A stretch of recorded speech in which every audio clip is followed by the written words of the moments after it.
সম্মানিত ভাইরা, আমার সাথে আপনাদের অনেকে দেখা হয়েছিল, অনেকে হয়তো দেখা হয় নাই। মহান আল্লাহ তাআলা পবিত্র কোরআনে বলেছেন, ইন্নী জাইলুন ফিল আরদে খলিফা, পৃথিবীতে আমি আমার প্রতিনিধি প্রেরণ করতে চাই। প্রতিনিধির কাজ কি? আল্লাহ তাআলা যে কাজটা দিবেন সেইটা এই আল্লাহর দুনিয়ায় সেটা বাস্তবায়ন করতে হবে। বাস্তবায়নের পরে আল্লাহর কাছে আবার জবাবদিহিতা করতে হবে। রাসূল সাল্লাল্লাহু আলাইহি ওয়াসাল্লাম হাদিসে বলেছেন, আপনারা আমার সাথে শেয়ার করবেন, কুল্লুকুম রাইন, কুল্লুকুম রাইন, কুল্লুকুম মাসউলিন আন রায়াতিহি। এখানে বলা হচ্ছে প্রত্যেক ব্যক্তি দায়িত্বশীল, প্রত্যেক মানুষই কি দায়িত্বশীল, এবং প্রত্যেককে তার দায়িত্বের ব্যাপারে জিজ্ঞাসিত করা হবে। কাল কিয়ামতের ময়দানে আল্লাহ রাসূল সাল্লাল্লাহু আলাইহি ওয়াসাল্লাম বলছেন, 5টি প্রশ্নের উত্তর দেওয়া ছাড়া একজন মানুষকেও এক চুল পরিমাণও নড়তে চড়তে দেওয়া হবে না। এর মধ্যে রয়েছে 1 নাম্বার, তার যৌবনকাল কোন পথে ব্যয় করেছে। এই যে আপনার এখন টকবকে যুবক, শক্তি সাহস অনেক, শরীরের টাটকা রক্ত, এই সময়টাতে আপনি কি করেছেন, কোন পথে ব্যয় করেছেন?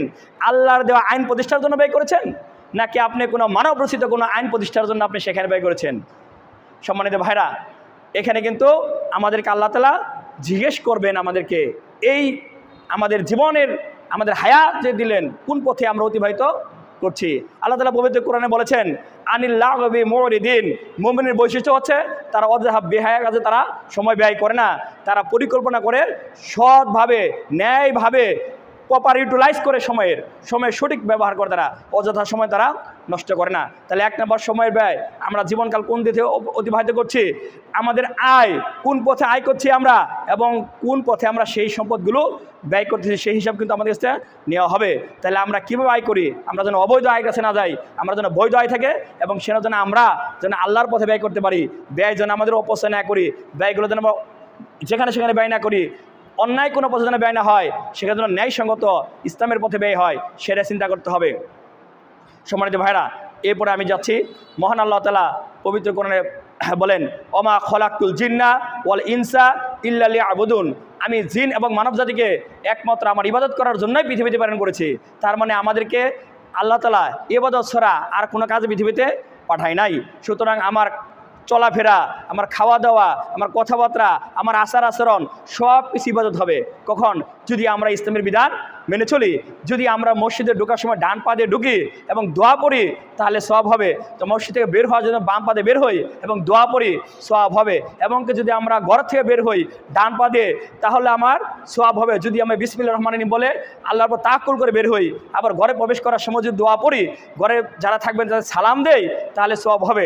রাস্তাঘাটে যে চলাফেরার সময় যদি আমরা সালাম দেই, রাস্তার ডান পাশে চলার চেষ্টা করি, তাহলে কিন্তু আমাদের অবশ্যই সওয়াব হবে।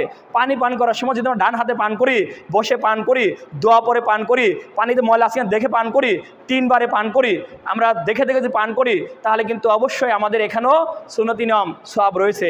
তার মানে আমরা আমাদের জুতা পরার সময় যদি ডান পা দিয়ে পড়ি তাহলে সওয়াব রয়েছে, জামা পরার সময় যদি ডান হাত দিয়ে আগে শুরু করি তাহলেই সওয়াব রয়েছে। প্রত্যেকটা জায়গাতে ঘুমানোর সময় যদি আপনি দোয়া পরে ঘুমান, এখানেও সারা রাত ইবাদত সওয়াব পাবেন।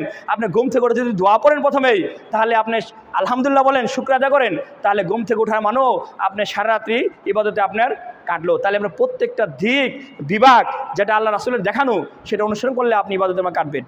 আর এই ইসলামের বিধান ব্যতি রেখে যা করবেন সেটাই গুনাহ হবে। সম্মানিত ভাইরা, আপনি বাড়ি যখন নির্মাণ করেন, বাড়ি যখন আপনি একটা ভেন্টিলেটর কাটেন, একটা জানালা কাটেন, যদি আপনি নিয়ত করেন আমি এই জানলা দিয়ে এই ভেন্টিলেটর দিয়ে আমি আজান শুনবো মসজিদের আর নামাজ পড়তে যাবো ফজরের, এই নিয়ত করে যদি আপনি মসজিদের যদি বাড়িতে আপনি জানলা কাটেন, যদি আপনি ভেন্টিলেটর কাটেন, তাহলে মসজিদের আজান মাইকে মিনার থেকে শুনতে পাবেন মুয়াজ্জিনের, এবং আপনি সেজন্য সওয়াব পাবেন।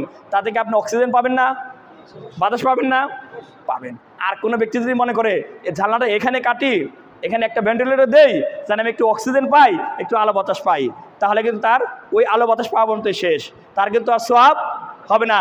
কারণ রাসূল সাল্লাল্লাহু আলাইহি ওয়াসাল্লাম বলছেন, ইন্নামাল আমালু বিন্নিয়াত, সমস্ত নিয়তের উপরে নির্ভর করে তার কাজকর্ম, তার আমল আখলাক সব কিছুই। সুতরাং নিয়ত যদি পরিশুদ্ধ হয়, নিয়ত যদি পরিপূর্ণ হয়, নিয়ত যদি ভালো হয়, নিয়ত যদি নেক মাকসাদ যদি উদ্দেশ্য থাকে, তাহলে কিন্তু আমরা যে কোনো কাজেই সওয়াব পাবো ইনশাল্লাহ। এর জন্য আপনাদেরকেও সেটা করতে হবে। এই যে আপনার ছেলে পেলে যারা ছোট রয়েছেন, আমাদের ছেলেমেয়েরা, তাদেরকে যদি আপনি পড়াশোনা করান, যে বলেন বাবা তোমার ডাক্তার হতে হবে, হয়ে গরিব রোগীর সেবা করতে হবে, আত্মমানবতার সেবায় তোমাকে জড়িয়ে পড়তে হবে, ছড়িয়ে পড়তে হবে, তাহলে কিন্তু ও ডাক্তার হওয়া পর্যন্ত যত পড়াশোনা করবে সে সওয়াব পাবে। যদি আপনি বলেন বাবা তোমাকে পুলিশ অফিসার হতে হবে, সৎ ন্যায়পরায়ণ অফিসার হতে হবে, তোমাকে সুদ খাওয়া যাবে না, ঘুষ খাওয়া যাবে না, অন্যায় করা যাবে না, অন্যায়ভাবে কেউ গ্রেপ্তার করা যাবে না, তোমাকে ন্যায়ের পক্ষে থাকতে হবে, ন্যায়ের পক্ষে মাথা দণ্ড দাঁড়ায় এটা কথা বলতে হবে, ন্যায়ের পক্ষে সাক্ষ্য দিতে হবে, তাহলে সে পুলিশ অফিসার হোক, আর্মি অফিসার হোক, সে যে কোনো সিভিল অফিসার হোক, যে কোনো ইঞ্জিনিয়ার হোক, প্রত্যেক ব্যক্তি এই যে পড়াশোনা করছে, এই বাংলা পড়াশোনার মধ্যে সে সওয়াব পাবে।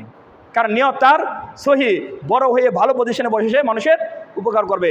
এর জন্য আপনারা ছোটদেরকেও নিয়তের বিশুদ্ধতা শেখাবেন, নিয়ত পরিপূর্ণ করাবেন। সম্মানিত ভাইরা, আমি এরপরে আমরা যাচ্ছি, আর বেশি কথা বলার সুযোগ খুবই কম। সম্মানিত ভাইরা, মহান আল্লাহ সূরা মুলকে বলেন তাবারাকাল্লাযী বিয়াদিল মুলকু ওয়া হুয়া আলা কুল্লি শাইইন কাদির আল্লাযী খালাকাল মাউতা ওয়াল হায়াতা লিয়াবলুকুম আইয়ুকুম আহসানু আমালান। আল্লাহ তাআলা এখানে বলছেন পূর্ণময় বরকতময় সেই মহান আল্লাহ তাআলা, যার হাতে রাজত্ব, যিনি পূর্ণ ক্ষমতার অধিকারী, শক্তিশালী, যিনি সমস্ত শক্তির আধার। সেই মহান আল্লাহ বলেন যে আমি মানুষের মৃত্যু দিয়েছি এবং জন্ম দিয়েছি এজন্য পরীক্ষা করার জন্য যে মানুষ পৃথিবীতে কে আমলের দিকে শ্রেষ্ঠ হয়, আমলের দিক থেকে শ্রেষ্ঠ হয়। সুতরাং আমাদেরকে আমল করতে হবে, নেক আমল করতে হবে, ভালো আমল করতে হবে, আমলে সালেহ করতে হবে। সম্মানিত ভাইরা, মহান আল্লাহ তাআলা সূরা হাশরের শেষ আয়াতগুলোতে বলেন ইয়া আল্লাযীনা আমানু তাকুল্লাহ ওয়াল তানজুর নাফসুম মা কদ্দামাত লিগাদ ওয়াত্তাকুল্লাহ ইন্নাল্লাহা খাবীরুম বিমা তা'মালুন।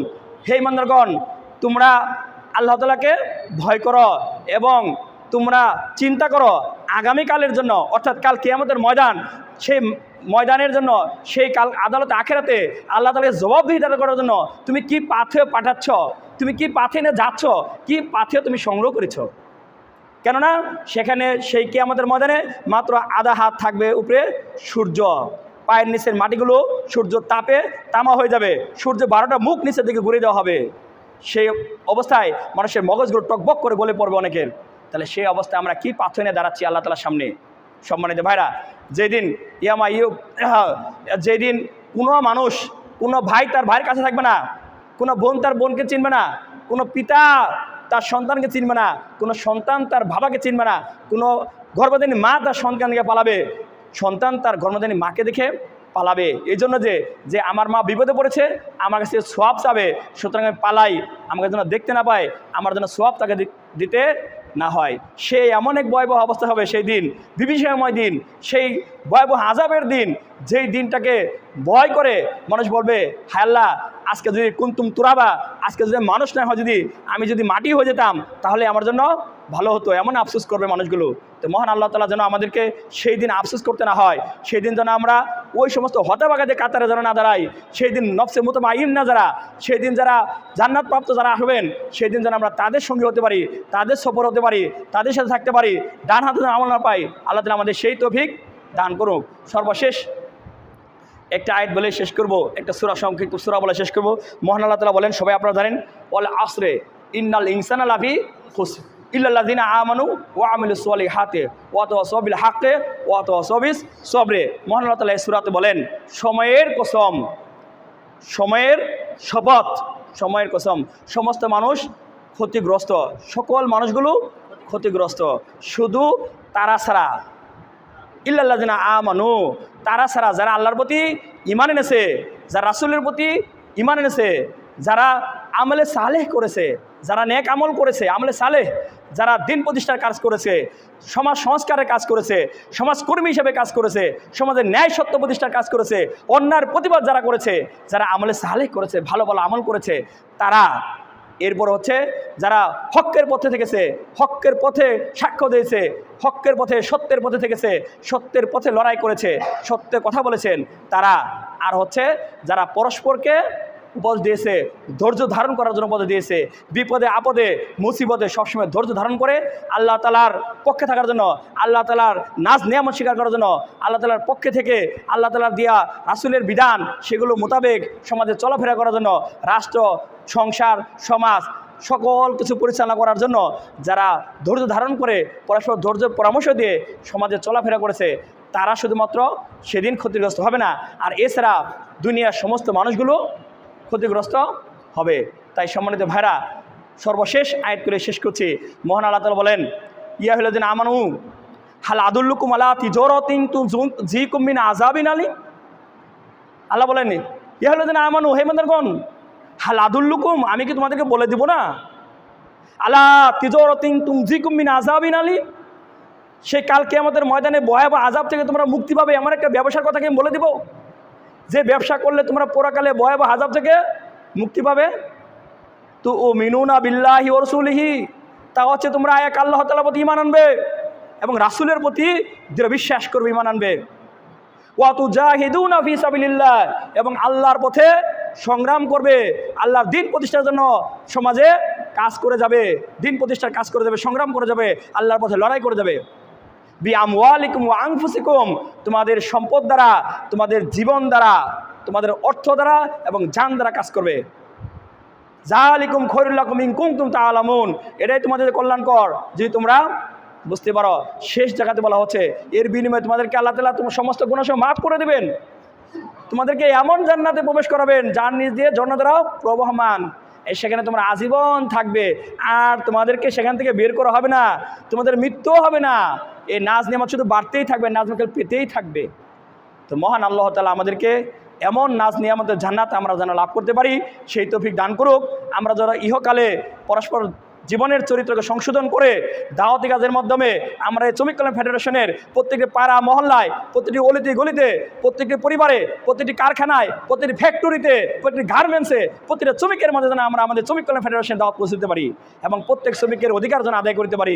মহান আল্লাহ তাআলা এই সমাজে মানুষের অধিকার আদায়ের প্রতিষ্ঠার জন্য যে সংগ্রামের যে একটা মাত্র সংগঠন বাংলাদেশ শ্রমিক কল্যাণ ফেডারেশন, এই ফেডারেশনকে আল্লাহ তাআলা কবুল করুক এবং সব ফেডারেশনের যে দায়িত্ব বসে আছে দায়িত্বশীল ভাইদের আল্লাহ কবুল করুক এবং আপনাদের যত সমস্ত কর্মী বাইরে আছেন, সহযোগী সদস্য বাইরে আছেন, আল্লাহ তাআলা যেন সবাইকে সুস্বাস্থ্য দান করেন এবং সবাই যেন আমরা ঐক্যবদ্ধ হয়ে আল্লাহর দ্বীন প্রতিষ্ঠার জন্য, এই শ্রমজীবী মানুষের অধিকার আদায় করার জন্য সংঘবদ্ধ হয়ে যেন আমরা দাওয়াতি কাজ করার মাধ্যমে এদেশে শ্রমজীবী মানুষের অধিকার আদায় করার একটা সরকার, ইসলামী শ্রমনীতি বাস্তবায়ন করার মতো একটা সরকার, ইসলামী হুকুমত বাস্তবায়ন করার মতো সরকার, আল্লাহর আইন প্রতিষ্ঠা করার জন্য সরকার, সত্যকে শাসন প্রতিষ্ঠা করার মতো সরকার, ন্যায় ও ইনসাফ ভিত্তিক একটা সমাজ প্রতিষ্ঠা হবে, সেখানে দুর্নীতি, জুলুম, অত্যাচার থাকবে না, সকল কিছু মূলোৎপাটন করে একমাত্র কোরআন হাদিসের আলোকে ন্যায় ও ইনসাফ ভিত্তিক সমাজ প্রতিষ্ঠা হবে। এমন একটা সমাজ প্রতিষ্ঠা হোক, সেই কাফেলে আমরা যেন শরীক হয়ে সর্বোচ্চ চেষ্টা করার মাধ্যমে আল্লাহ সন্তুষ্টি অর্জন করে জান্নাত লাভ করতে পারি। মহান আল্লাহ আমাদের সকলকে সেই তৌফিক দান করুক। ওয়া মা আলাইনা ইল্লাল বালাগ। আসসালামু আলাইকুম ওয়া রাহমাতুল্লাহি।